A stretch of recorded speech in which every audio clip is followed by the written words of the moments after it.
untuk kita bisa hilangin perut buncit kita dengan paling cepat, tapi kita masih tetap sehat dan juga kita jadinya berenergi. Badannya pun jadi semakin ringan. Secara estetik, kita enak dilihat, Pak. Kita jalan-jalan tuh ke pantai tuh kita bisa buka baju. Dan kita bakalan mengalami penurunan berat badan itu 5-10 kg. Kayak klien gue yang ini ya. Sebulan gue coaching itu turun 10 kg, perut buncitnya udah langsung hilang. Udah langsung ngecil. Ataupun buat perempuan ya, dalam sebulan gue coaching itu lingkar perutnya turun 19 cm. Dan berat badannya turun 4,8 kg. Ya hampir 5 kg tuh sebulan. Tapi perutnya langsung ngecil. Teman-teman bisa lihat di layar testimoninya. Lihat tanggal before dan juga afternya. Dan gua pun juga udah ngelakuin 5 kebiasaan ini yang akan benar-benar mengecilkan perut buncit kita ya. Yang awalnya gua kadar lemaknya tinggi, mukanya cabi, jerawatan karena makanannya nggak diatur. Kita turunin ke kadar lemak yang sekarang itu gua di kadar lemak di bawah 15% kayak gini ya. Dan buncitnya udah nggak ada lagi. Nah, apa aja sih kebiasaan yang sangat-sangat fundamental dan penting ini kalau kita mau hilangin perut buncit dalam sebulan? Nah, kebiasaan yang pertama yaitu adalah kita wajib untuk stop buang-buang waktu dan alokasikan waktu dengan efektif. Oke, selama sebulan ini. Artinya apa? Artinya kita nggak mau scrolling misalnya TikTok di waktu luang kita, ngabisin waktu, sementara apa? Sementara waktu itu kita bisa alokasiin ke hal-hal yang bermanfaat. Contohnya apa? Kita mau siapin waktu untuk kita mau jalan kaki, minimalnya 8.000 langkah, yaitu 80 menit, sampai 10.000 langkah, yaitu 100 menit setiap harinya dalam 1 bulan. Nah, kebiasaan yang kedua, ini adalah kebiasaan yang benar-benar bakalan ngubah hidup teman-teman, yaitu adalah kita hanya boleh memberikan tubuh kita ini dalam sebulan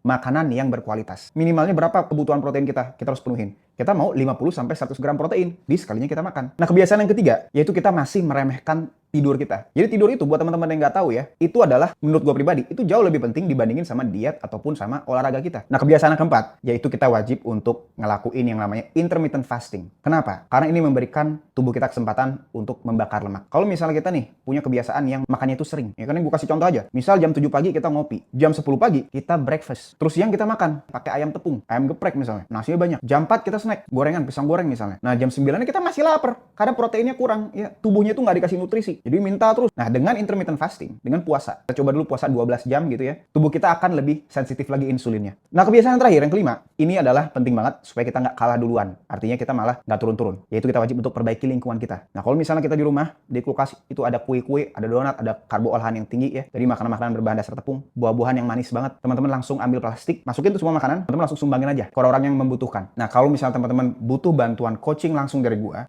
biar gue monitor langsung, gue bikinin program dietnya, makanan di rumah ataupun di luar, itu gimana aja makanannya yang wajib dikonsumsi dan wajib di stop, cara masaknya dan menu makanannya, termasuk program latihan di rumah ataupun di tempat gym, ya itu gimana aja sih latihannya, contoh gerakannya gimana, program kardionya itu gimana, treadmillnya kecepatannya gimana, supaya kita bisa, kayak klien-klien gue tadi ya, itu turun dengan efektif, nggak peduli seberapa sibuknya teman-teman, kita bakalan bisa tetap turun. Nah, kalau misalnya teman-teman tertarik, teman-teman bisa langsung daftar aja di link di deskripsi atau di link di kolom komen.